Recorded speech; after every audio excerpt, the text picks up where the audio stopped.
를 먹었는데, 근데 지금은 오히려 그때나 지금이나 변함이 없어요. 오히려 더 이제 안 좋아진 거죠. 근데 이제 본인이 하나님 앞에 결단을 하신 거예요. 그래서 지금은 본인이 연락하시고 못 오시면 못 오신다, 못 만나면 못 만난다, 아니면 언제, 그거를 그렇게 하시더라고요. 그러면서 그 성도님께서 하시는 말씀이 참, 본인 역시 너무 힘들고 어렵지만 오히려 하나님이 이 속에서 뭔가 하시는 일이 있을 것이라고 생각하고 하나님 앞에 기도하고 그렇게 기다리고 있다고 이제 그 말씀을 하셨어요. 그래서 지금은, 전에는 찾아가도 만나기 쉽지 않았거든요. 근데 이제는 본인이 오셔요. 본인이 저희 동네로 오셔갖고 지금 몇 번째 계속 같이 만남을 갖고 말씀을 나누고 있는데, 그래서 오늘 말씀, 이번 주 강단 메시지 제목 자체가 뭐였느냐, 광야는 하나님의 돌보시는 자리다.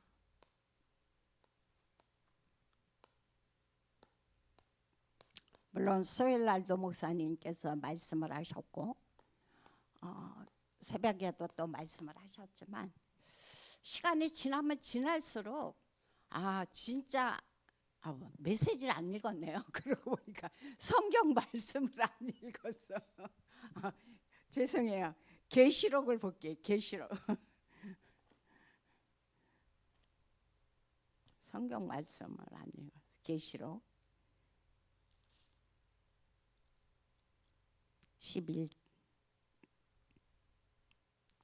12장 보겠습니다. 12장 1절부터 17절까지 합독합니다.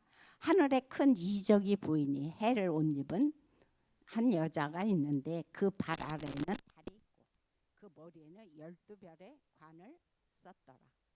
이 여자가 아이를 베어 해산하게 되매 아파서 애를 쓰며 부르짖더라.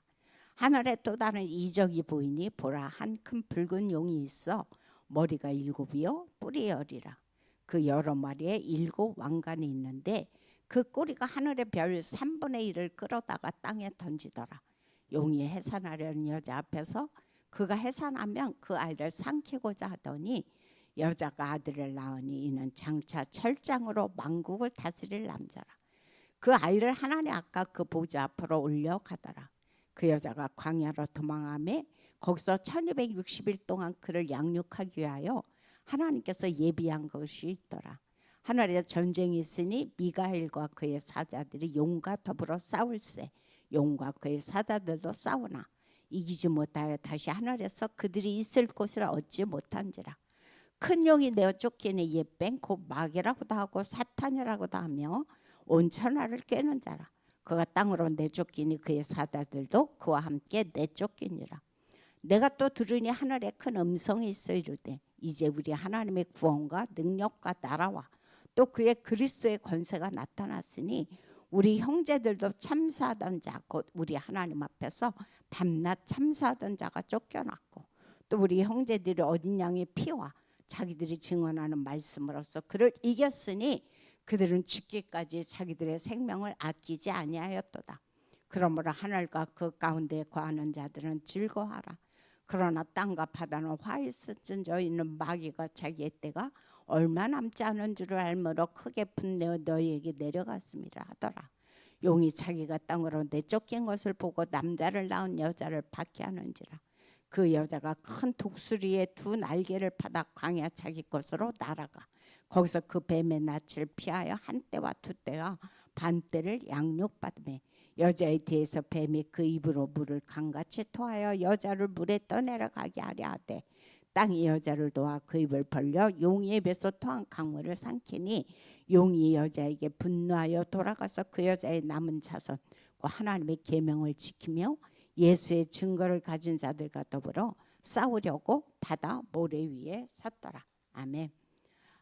오늘 말씀대로 지금 여기 요한계시록 12장 역시 하나님의 자녀들이 광야의 길을 걷고 있죠. 그죠?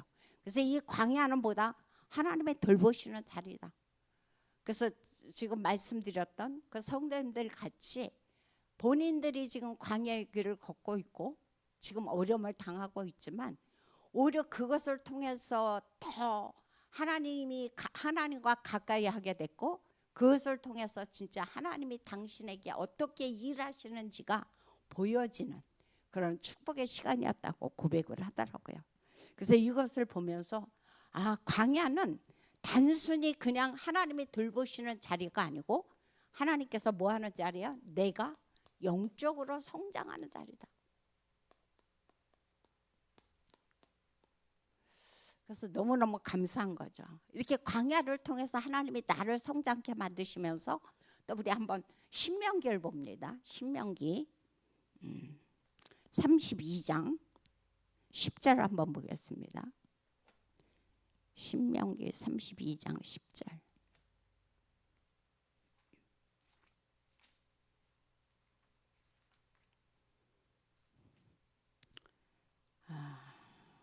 한 절만 우리 합독합니다.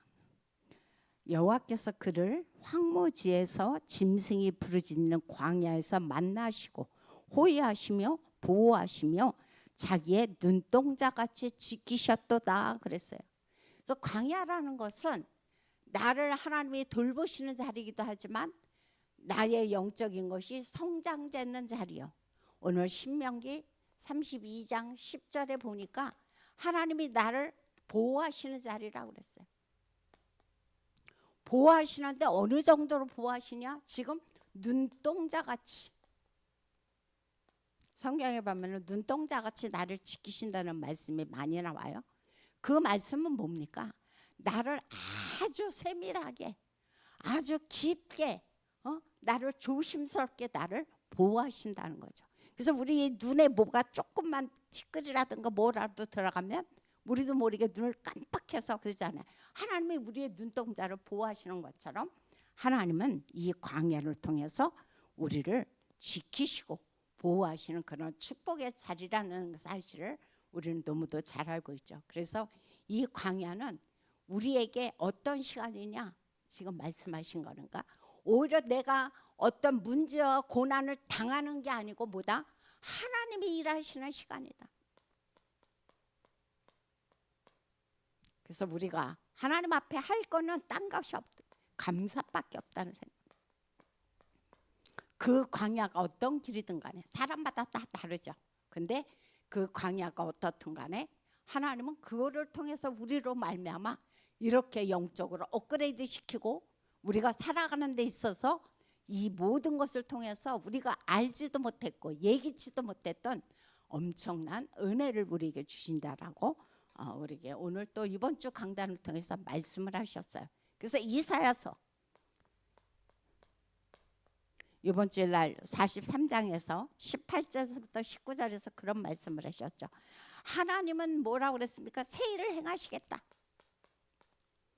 너희가 어떤 문제, 어떤 광야, 어떤 고난 속에 있든 간에 나는 그 일을 통해서 새 일을 행한다. 그런데 그 전에 18절에서 그런 말씀을 해주고 있어요. 거기서 하시는 말씀이 이전 일을 기억하지 말며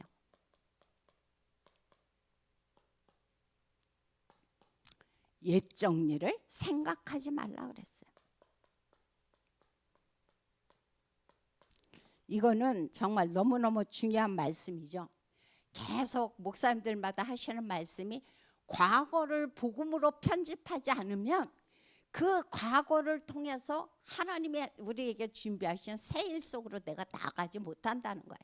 그래서 하나님은 엄청난 이렇게 돌보시고 우리를 성장시키고 축복하시는 엄청난 큰 축복을 내게 예비해 놓으셨는데 내가 과거의 상처로 인해서 과거의 어떤 힘든 일에 매여서 내가 하나님이 하시는 이 일을 내가 보지를 못하는 거죠. 그리고 나 스스로 내 생각으로 차단해버리고 내가 그것을 듣지를 못하고 안 보려고 하는 그런 경우도 굉장히 많이 있습니다. 그래서 이런 것을 보시면서 진짜 하나님이 새 일을 하는데 중요한 건 뭐다? 내 과거에 안 좋았던 것, 힘들었던 것을 다 복음으로 편집해내는 것이 너무너무 중요하다는 것을 오늘 또 우리에게 말씀해 주고 있어요. 그래서 바울은 빌립보서에 보면은 3장 7절부터 계속 나오면은 무슨 말씀이 나오냐? 나는 내가 가진 거 어마어마했다. 시민권이라든가 뭐 그가 공부한 거라든가 가말리엘 문화에서 굉장한 많은 축복과 은혜 속에서 그가 성장했지만 나는 내가 배웠던 거 가졌던 거 이 모든 것들을 그리스도를 만나고 나니까 복음을 만나고 나니까 난 이게 아무것도 아니더라. 그래서 오히려 이런 것들을 뭘로 여겼습니까?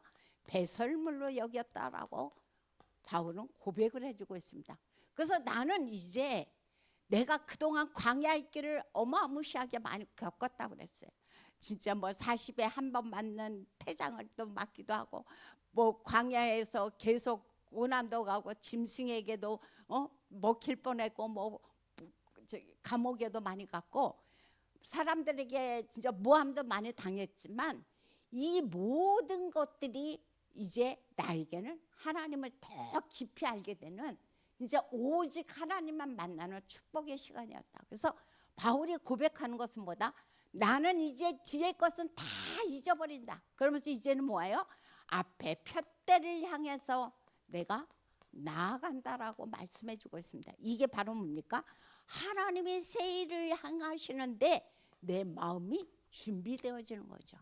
그래서 내 과거의 모든 것들을 복음으로 편집하고 하나님이 새 일을 행하실 수 있도록 나는 하나님이 준비한 그 일을 향해서 나아간다고 지금 바울은 고백을 해주고 있습니다. 그래서 이 광야를 통해서 하나님이 우리에게 주시고자 하는 말씀은 뭐냐? 그 이유를 분별해라고 그랬어요. 왜 하나님의 자녀에게 이런 문제가 오고 어려움이 오는지 그 이유를 분별하라. 다른 것이 아니고 이런 것이 올 때는 뭐하라? 하나님의 계획을 잘 보라고 그랬어요. 분명히 하나님께서 나에게 하시고자 하는 어떤 의도, 뜻이 숨어 있다고 지금 우리에게 말씀을 해주고 있죠. 그래서 이거를 통해서 뭐냐? 우리는 이 속에서 왜 하나님이 나에게 이런 문제를 가져다 줄까? 왜 하나님은 나에게 지금 이런 상황을 가져다 줄까? 그거로 인해서 우리는 낙심할 필요가 없다는 거죠. 우리는 보통 뭐로 낙심한다고 그랬어요. 이번 주일에도 말씀하셨지만 우리가 낙심하는 이유는 상황 때문에 낙심하는 것이 아니라고 그랬어요. 그래서 이런 상황이 올 때 낙심하지 말고 뭐하라? 그 속에서 하나님이 우리에게 하시고자 하는 계획이 뭔지 하나님의 뜻이 무엇인지 그거를 잘 분별하라고 말씀해 주고 있어요. 그래서 하나님이 이 일을 통해서 뭘 이루신다? 하나님께서 우리에게 주시고자 하는 언약을 이루신다는 사실을 우리는 이번 주 기억을 해야 됩니다. 이런 문제를 통해서 이런 어려움을 통해서 하나님은 나를에게 언약을 이루시는구나. 그래서 우리가 뭐 요셉이라든가 다윗이라든가 모세라든가 성경의 인물들을 우리가 많이 찾아봤지만 주일날 이 모든 것이 다 뭐였다? 그들을 고통당하는 게 아니라 그것을 통해서 하나님의 언약을 이루시는 하나의 시간표였다는 거죠. 그래서 이런 문제가 올 때 우리가 해야 할 것은 뭐냐? 내가 다른 것을 할 것이 아니고 내 영적 상태를 바꿔내는 것. 그것이 너무도 중요하다는 것을 지금 우리에게 말씀해 주고 있습니다. 그다음 두 번째는 우리의 적을 하려고 그랬죠.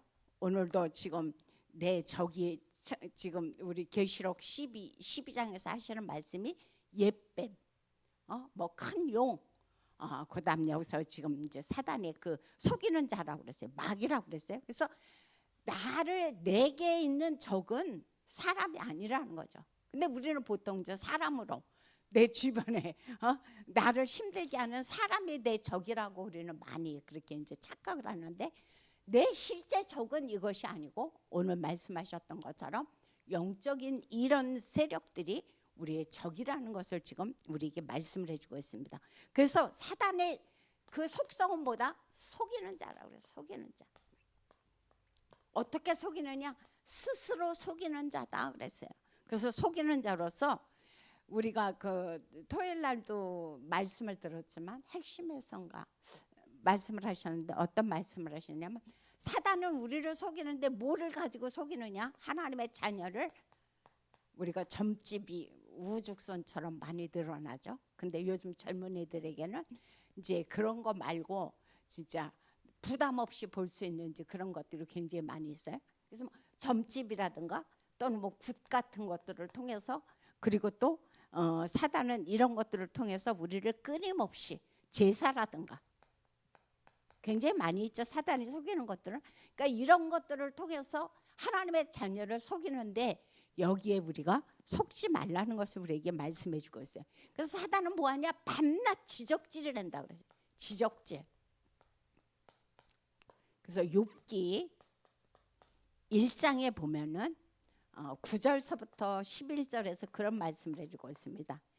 이제 욥이 그렇게 이제 하나님을 경외하고 잘 이제 하나님을 섬기니까 어느 날 두루 다니던 사단이 하나님 앞에 찾아와서, 하나님, 왜 욥이 저렇게 하나님을 경외하시는 줄 아십니까? 라고 이제 하나님 앞에 참소하기 시작했다 그랬어요. 그러면서 욥이 그렇게 하나님을 경외하는 이유는 딴 게 아니다. 하나님 당신이 그 사람을 축복하기 때문에 욥이 저러는 겁니다. 그러니까 어떻게 하라고 그랬어요? 그거 다 걷어가라고 말씀하셔. 그때 하나님이 네 맘대로 해라 그랬더니 진짜 하나하나 다 걷어가기가 걷어가졌죠. 그래서 하나님은, 아니 사단은 끊임없이 하나님의 자녀를 참수해요. 근데 우리는 어떻게 해요? 거기에 스스로 속습니다. 사람의 말에, 사람의 어떤 행동에, 주변의 어떤 상황에 우리는 거기에 스스로 속아요. 그래서 내 적이 무엇인지, 적이 하는 일이 무엇인지를 우리는 정확히 알아야 되겠죠. 그래서 이번 주일날 그런 말씀을 해주고 있어요. 그래서 미움, 사람에 대한 미움, 사람에 대한 어떤 증오 같은 거는 이게 바로 뭐다? 다른 것이 아니고 사단의 틈이라고 그랬어요. 틈. 내가 어떤 사람에게 미워하고 내가 증오하는 그 틈을 타서 사단은 결국은 완전히 이간질하고, 사단이 하는 게 이간질이잖아요. 그래서 완전히 분리시키면서 서로 망하게 만드는 게 사단이 하는 일입니다. 그래서 강단에서 계속 나오시는 말씀은 뭐예요? 수용해라. 왜 수용하라는 말씀을 하겠습니까? 스스로 속이는 사단에게 속지 말라고. 나 스스로 속지 말라고. 그리고 이제 초월하라. 그리고 포용하라. 이 말씀들이 달래 나온 것이 아니고 사단의 속성 자체가 속이는 거기 때문에 우리가 여기에 넘어가지 말라는 거죠. 그다음에 세 번째로 하시는 말씀이 어떤 말씀을 해주고 있냐면, 그럼 어떻게 이기냐 그죠? 이기는 비밀. 이기는 비밀은 다른 것이 아니고 오늘 본문 12장 11절을 보면 그런 말씀을 해주고 있습니다. 12장 11절에서 또 우리 형제들이 어린 양의 피와 자기들이 증언하는 말씀으로 그를 이겼으니 그랬어요. 우리가 이렇게 스스로 속이는 사단을 이길 수 있는 그 모든 비밀은 어디에 있느냐? 바로 여기서 보니까 어린 양의 피. 무엇을 말씀합니까? 그리스도의 희생 제사를 이야기하죠. 예수 그리스도께서 아무 잘못이 없이 하나님의 자녀들이 하나님 떠나서 그렇게 고통당하는 것을 보시고 하나님께서 이 예수 그리스도를 십자가에 희생당하게 하심으로 예수 그리스도가 우리의 모든 죄를 대신 담당하고 십자가에 돌아가셨다고 그랬어요. 그래서 어린 양의 피와 우리가 하나님 증언하는 말씀으로 이 사단을 이긴다라고 지금 우리에게 말씀해 주고 있어요. 그래서 로마서 8장 1절서부터 2절에 보면은 이제 그리스도 예수 안에 있는 자에게는 결코 정잠이 없나니 그랬어요. 왜? 그리스도 예수 안에 있는 생명의 성령의 법이 죄와 사망의 범에서 너를 해방했다 그랬어요. 그러면서 그리스도는 뭐냐? 화목제물이 되셨다 그랬어요.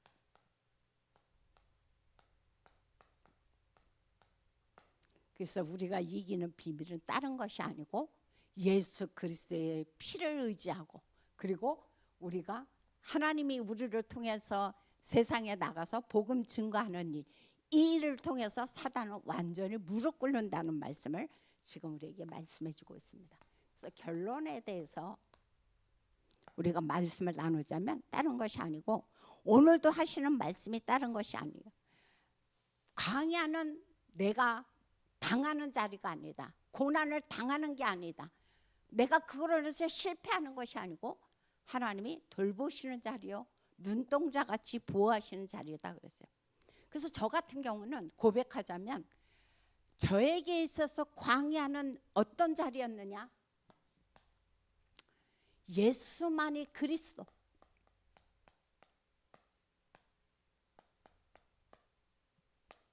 이것을 만나는 자리였습니다. 그래서 저는 최고의 축복의 자리라고 생각해요. 만약에 이 광야가 없었다면 예수만이 그리스도라는 것이 없었을 거예요. 그래서 이제는 뭐냐? 오직 예수입니다. 왜 다른 것에 마음을 쓰지 않고 다른 것에 그렇게 속지 않느냐? 이 세상의 그 모든 것들을 바라봤을 때 그리스도 대신 예수가 아니면 그 어떤 근본 문제도 해결할 수 없다는 것을 너무도 잘 알고 있기 때문에 저에게 있어서 광야는 예수가 그리스도임을 알게 하는 최고의 축복의 시간이었다. 그래서 진짜 생각만 해도 뭐냐? 하나님 앞에 진짜 감사하다. 뭐 어떤 물질, 어떤 자리, 어떤 최고의 것이 있다 할지라도 오히려 그것 때문에 저는 하나님을 더 떠나게 될 것이고 세상으로 돌아갔을 것입니다. 그래서 어제도 다락방을 통해서 말씀을 나눈 게 그거예요. 너무너무 감사하다. 만약에 그 시간표가 없었다면, 그 고난의 시간이 없었다면 아마 하나님을 떠나진 않았겠죠. 적당히 믿다가 적당히 종교생활하면서 아마 살고 있을 것이다. 그런데 그 광야의 시간표를 통해서 예수만이 그리스도라는, 오직 예수라는 결론이 나게 하시고 그것을 붙잡고 살아가게 하셨다. 그래서 하나님 앞에 고백할 것은 이것도 감사, 저것도 감사하다. 그래서 요한복음 19장 30절에서 말씀하신 것처럼 과거, 현재, 미래까지 주님은 십자가에서 다 끝내버리고 부활하셔서 지금 보좌에서 우리와 지켜보고 계시고 성령으로 통해서 우리를 돌보신다는 그 사실에 너무너무 감사를 드립니다. 그래서 이 광야를 통해서, 광야는 하나님이 돌보시는 자리다. 제목 자체가 참 은혜다 싶어요. 제목 자체가. 그래서 저도 이번 주에 계속 이 강단 메시지를 듣고 또 녹취록 몇 번 읽고 또 노트 몇 번 보고 그랬는데, 참 이게 녹취록을 읽으면 읽을수록, 그리고 강단 메시지를 녹취록 읽는 것과 또 메시지 듣는 것 또 달라요. 그리고 필기해 놓은 거 보는 것 또 달라요. 그래서 그때마다 하나님은 강단을 통해서 또 새로운 그 은혜를 주시더라고요. 그래서 우리 모든 성도들이 지금 어떤 광야를 통과하고 계실 겁니다. 아마 여정이에요, 여정. 그 여정을 진짜 감사함으로 통과하시기를 예수 이름으로 부탁드립니다. 기도하겠습니다. 참으로 좋으신 하나님, 감사를 드립니다. 이번 주 강단을 통하여 광야는 하나님이 나를 돌보시는 자리요, 하나님이 나를 보호하시는 자리요, 눈동자같이 지키시는 자리라고 말씀해 주고 있습니다. 그리고 하나님과 나와의 영적인 성장이 업그레이드되는 그런 시간이라고 말씀해 주고 있습니다. 하나님이 이 축복의 시간을 늘 감사하면서, 지금 어떤 광야의 길을 통과하고 계십니까? 어떤 어려움 속에서 지금 힘들어 하십니까? 하나님은 그것을 통해서 오히려 하나님 앞에 감사하게 하여 주옵소서. 이 여정을 감사함으로 하나님이 일하는 시간표로 잘 보면서 그 속에 하나님의 뜻과 하나님의 의도를 잘 파악하는, 그래서 영적으로 성장하는 귀한 축복의 자녀들이 되도록 역사하여 주옵소서. 예수님의 이름으로 기도합니다.